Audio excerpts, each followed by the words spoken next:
Welcome to JH. If you encounter a notification stating you can no longer use PayPal while logging in, it typically indicates a permanent account limitation. This is a frequent issue for users, often triggered by security flags or policy breaches. Here is how you can address or better understand this status. PayPal may restrict your account due to unauthorized transactions, irregular login activity, or suspicious transfers.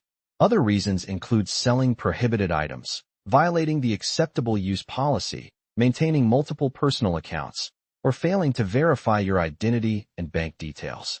To start, log directly into PayPal.com to check for notifications or emails explaining the restriction. PayPal usually details the cause on your dashboard or sends an email with specific instructions on how to proceed. If the problem continues, visit the PayPal Contact Us page. Use the messaging or calling features to reach customer support, explain your situation, and ask for the specific reason behind the restriction. They may provide a detailed explanation and let you know if the decision can be appealed.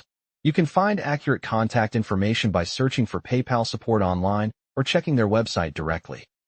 If additional verification is required, such as proof of identity, address, or transaction documentation, submit these files through the Resolution Center. Ensure your documents are accurate and match your account information to speed up the review.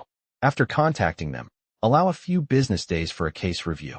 PayPal might lift the limitation if the issue is resolved, or they may confirm it is permanent.